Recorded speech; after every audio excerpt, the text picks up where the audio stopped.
오늘의 만나를 시작하겠습니다. 함께 같이 찬양하겠습니다.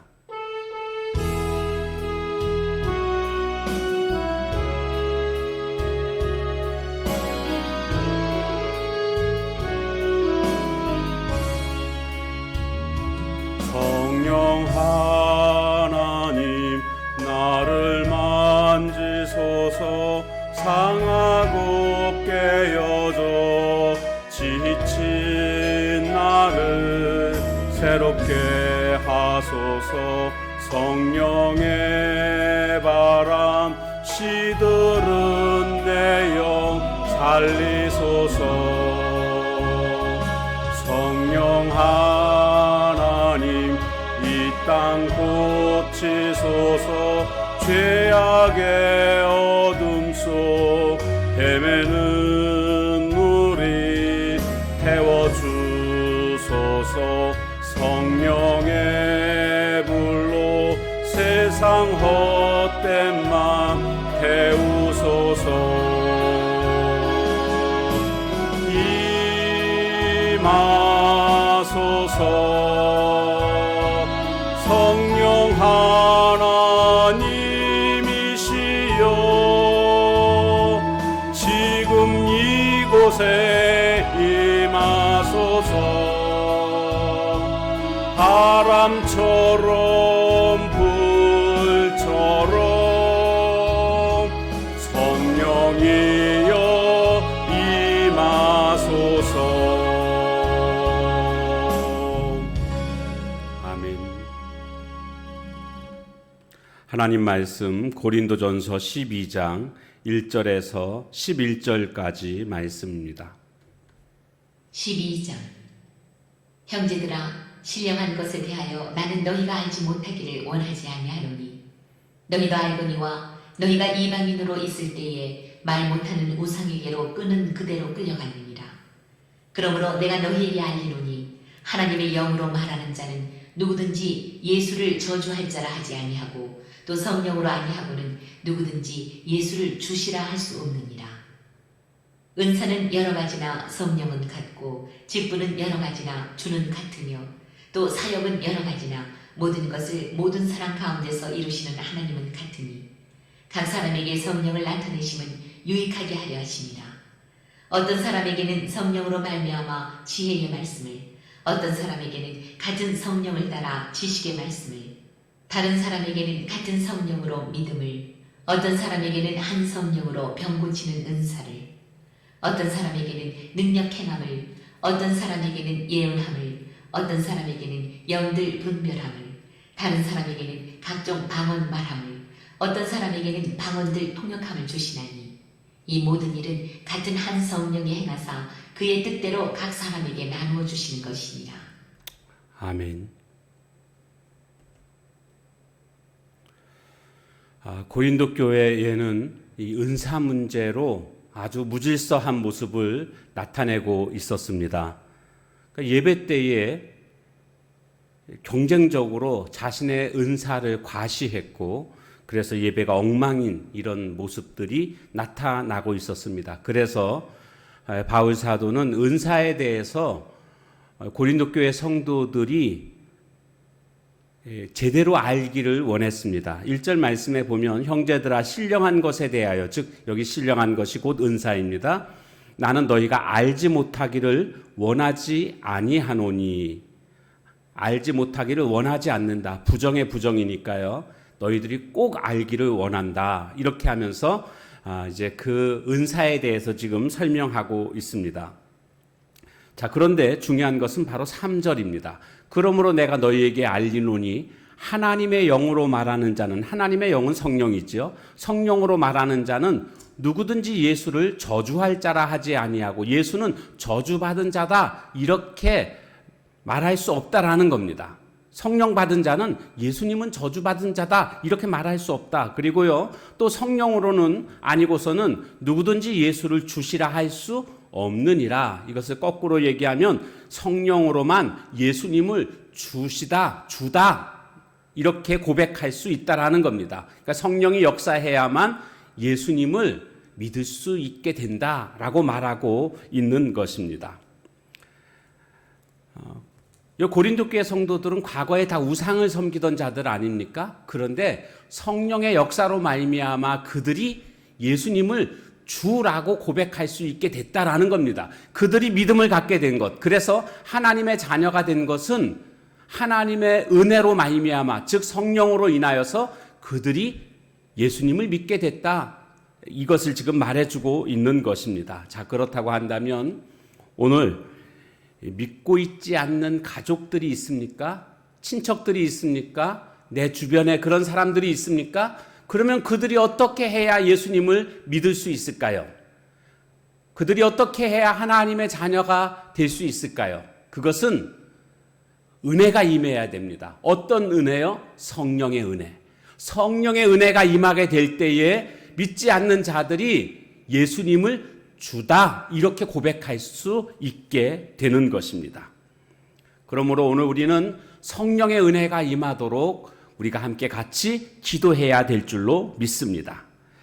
그리고 이제 은사는 여러 가지다. 또 직임도 여러 가지다. 4절과 5절에 보면 이런 말씀들이 나오고 있습니다.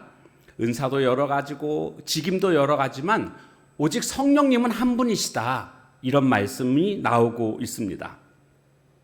그리고 또 필요한 것, 아주 중요한 것이 7절에 보면 나오고 있는데 각 사람에게 성령을 나타내심은 유익하게 하려 하심이라. 여기 각 사람에게 성령을 나타내신다는 것은 성령님을 통해서 은사를 주심은 그런 뜻입니다. 그것은 유익하게 하려 하심이라. 개인에게도 유익하지만 여기서 지금 말하고 있는 대상은요, 고린도 교회거든요. 교회에 유익함을 주는 것이다. 공동체의 유익을 위해서 은사를 주시는 것이다. 라고 말하고 있는 것입니다. 그러니까 은사를 자신의 어떤 자랑거리로 삼아서는 안 됩니다. 그런가 하면 다른 사람의 그 은사로 말미암아 질투해서도 안 됩니다. 왜냐하면 은사는 공동체의 유익을 위하여 주신 것이기 때문에 그렇습니다. 개인에게 해당되는 게 아닙니다. 개인에게 이렇게 유익을 주려고 주신 게 아니기 때문에 우리 모두를 위해서 주신 것이기 때문에 질투할 이유가 없습니다. 그렇다고 자기가 받은 것이 너무나 작다고 해서 실망할 필요도 없습니다. 모두의 유익을 위해서 주신 것이기 때문에 조화롭게 은사가 사용되어져야 하는 것입니다. 보통 우리는 은사 그러면 무슨 어떤 신비한 체험들을 일단 먼저 생각을 합니다. 그러나 사실 그것이 결코 아닙니다. 성령의 주된 사역은요, 바로 예수님을 주라고 고백할 수 있도록 하는 것, 이것이 성령의 주된 사역이지 신비한 체험이 아닙니다. 그런데 많은 교회들이 또 성도들이 어떤 신비한 체험들을 원하고 있고 그 신비한 체험이 마치 자신의 어떤 능력이나 자신의 어떤 신앙의 경력을 나타내는 것으로 생각을 합니다. 대표적인 예가 바로 방언이라고 할 수가 있죠. 그러나 결코 그렇지 않습니다. 그 성경을 완전히 잘못 이해하고 있습니다. 내가 받은 은사가 있습니까? 그러면 이 은사를 가지고 어떻게 우리 교회 공동체에 유익을 끼칠 것인가? 이것이 우리의 문제입니다. 그것을 고민해야 되고 그렇게 사용되어져야 합니다. 은사는요, 개발하면 개발할수록 더 큰 은사가 됩니다. 내가 혹시 받은 은사가 있습니까? 그런데 은사를 사용하지 않게 되면 어떻게 될까요? 사장되는 것입니다. 그러니까 하나님이 나에게 주신 은사를 개발해서 더 하나님의 영광을 위해서, 교회 공동체를 위해서 유익하게 사용될 수 있어야 합니다. 9가지 은사가 오늘 8절에서부터 보면 나오고 있습니다. 9가지 은사가 이게 크게는 3가지 부류로 나눌 수가 있는데 교육적 은사를 먼저 생각해 볼 수가 있습니다. 그래서 지혜의 말씀, 두 번째로 지식의 말씀, 이게 교육적 은사고요. 그 다음에 3가지는 초자연적 능력을 발휘하는 은사입니다. 3번째는 믿음, 4번째는 병 고치는 은사, 5번째는 능력 행함, 이것이 바로 초자연적 능력을 발휘하는 은사고요. 세 번째 부류는 특별한 의사소통을 위한 그러한 은사라고 할 수가 있는데, 예언, 그리고 영분별, 그리고 각종 방언, 그리고 마지막으로 방언 통역, 이것이 바로 특별한 의사소통의 은사라고 할 수가 있습니다. 그런데 이 9가지 은사들의 순서에 우리가 조금 관심을 가져야 됩니다. 개인적으로 사용될 가능성이 큰 은사일수록 뒤쪽에 배치가 되어 있고, 그리고 그것이 비중이 낮게 다루어지고 있다라는 것입니다. 앞에 있는 게 비중이 큰 것입니다. 왜요? 그것이 공동체를 위해서 사용될 수 있는 가능성이 훨씬 큰 것들이기 때문에 그렇습니다. 핵심은 그겁니다. 핵심은 바로 은사는 교회 공동체의 유익을 위한 것이 되어야 한다. 그런데 그것이 안 되게 되면 어떤 일이 벌어지는지 아십니까? 교회가 혼란해집니다. 교회 시험거리가 되고 있는 것을 볼 수가 있습니다. 그러므로 오늘 우리는 은사를 사모하되, 은사의 목적이 어디에 있는가를 바로 알아야 됩니다.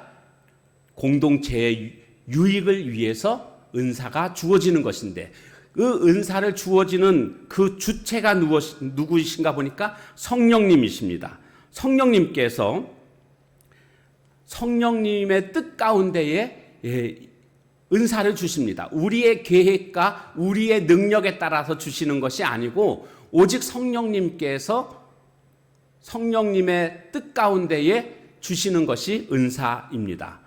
그러므로 다양한 것이죠. 교회 공동체를 위해서 이 사람에게는 이런 은사, 저 사람에게는 저런 은사, 그 모든 것이 합해짐으로 교회가 온전하게 세워지는 것입니다. 그러니까 똑같은 은사를 모두가 사모해서도 안 되고요. 그렇게 한다고 성령님이 주시지도 않습니다. 교회 공동체 전체를 위해서 필요한 대로 나눠주시는 그와 같은 모습들을 볼 수가 있습니다.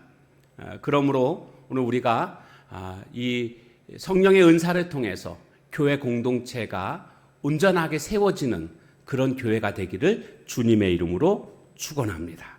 기도하겠습니다. 하나님, 고린도 교회가 은사 문제로 말미암아 시험에 들고 있는 이 안타까운 모습을 바울 사도는 바라보면서 그들이 은사에 대해서 바로 알기를 원했던 것임을 깨닫게 됩니다. 가장 큰 문제는 서로 자기의 은사가 뛰어난 은사라고 말하고 다른 사람들의 은사를 멸시하는 이런 모습들이 고린도 교회 안에 있었는데, 이것은 개인의 능력이 아니라, 개인의 자랑이 아니라 교회 공동체를 유익을 위해서 주신 성령님의 선물임을 우리가 이 시간도 깨닫게 되었습니다.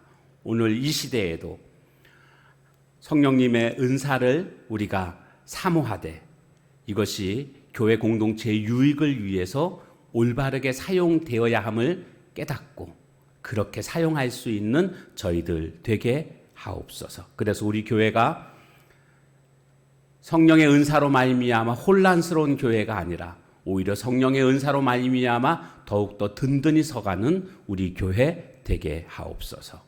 예수님의 이름으로 기도합니다. 아멘. 주신 말씀 붙들고 기도하시고 또 각자의 기도 제목 가지고 기도하는 시간을 갖도록 하겠습니다.